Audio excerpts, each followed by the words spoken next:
Hello friends, Janani சக்தி சீரியலில் இந்த அன்புக்கரசி இன்றைக்கி என்ன பிளான் பண்ணுறா அப்படிங்கிறத பார்க்கலாமா?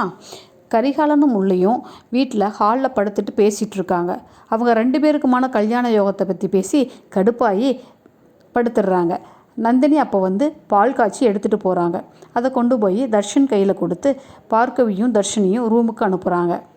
தர்ஷனும் பார்கவியும் ரொம்ப ஜாலியாக பேசிகிட்டு இருக்காங்க. மனசு விட்டு பேசிக்கிறாங்க. தர்ஷன் அப்போது பார்கவிட்ட அந்த அன்புக்கரசி சொல்கிறதையெல்லாம் நீ நம்பாத, அது எல்லாமே பொய் அப்படின்னு சொல்கிறான்.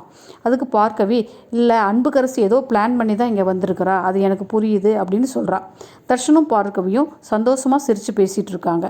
அப்போ அன்புக்கரசி தர்ஷனும் அன்புக்கரசியும் இருந்த நிறைய ஃபோட்டோஸை தர்ஷன் மொபைலுக்கு கண்டினியூவாக அனுப்பிக்கிட்டே இருக்கா. அதை வாங்கி பார்த்த பார்கவி டென்ஷன் ஆகி ரூமை விட்டு வெளியே வந்துடுறா. தர்ஷன் அதுக்கு நம்மளுக்குள்ள பிரச்சனையை உண்டு பண்ணுறதுக்கு அந்த அன்புக்கரசி இப்படியெல்லாம் பண்ணுறா, நீ அதை பார்த்து டென்ஷன் ஆகாத அப்படின்னு சொல்கிறான். இவங்க 2 பேரும் பேசிக்கிறத கேட்டு நந்தினியும் தர்ஷினியும் வெளியே வராங்க. தர்ஷன் எல்லாத்தையும் சொல்கிறான். அதை கேட்டு தர்ஷினி ரொம்ப டென்ஷன் ஆகி கீழே போய் அன்புக்கரசி கண்டபடி திட்டி கதவை தட்டுறா. ஜனனி அவங்கள சமாதானப்படுத்தி கூட்டிகிட்டு போயிடுறாங்க. அடுத்த நாள் காலையில் ஜனனி லேப்டாப்பில் ஒர்க் பண்ணிகிட்ருக்காங்க. அப்போ சக்தி ஃபோன் பண்ணுறான். ஜனனி, நான் தனுஷ்கோடி வரைக்கும் போயிட்டு வரேன், அங்கே சிக்னல் கிடைக்காது, போயிட்டு வந்ததுக்கப்புறம் உனக்கு கால் பண்ணுறேன் அப்படின்னு சொல்கிறான்.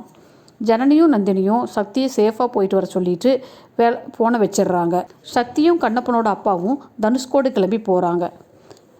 சக்தியை ஃபாலோ பண்ணிகிட்டு இருந்த குணசேகரனுடைய ஆள் குணசேகரனுக்கு ஃபோன் பண்ணி சக்தி எங்கேயோ வெளியே கிளம்பி போகிறதா சொல்கிறாங்க. அப்போ குணசேகரன் அதுக்கு அவனை விடாமல் ஃபாலோ பண்ணு அப்படின்னு சொல்கிறாரு. சக்தியை பற்றி கோபமாக ஞானத்துக்கிட்டையும் கதிர்கிட்டையும் பேசுகிறாரு குணசேகரன். ஓகே ஃப்ரெண்ட்ஸ், இனிமேல் வரக்கூடிய எபிசோடு எல்லாமே ரொம்ப த்ரில்லிங்காக இருக்குன்னு நினைக்கிறேன். வெயிட் பண்ணி பார்ப்போம்.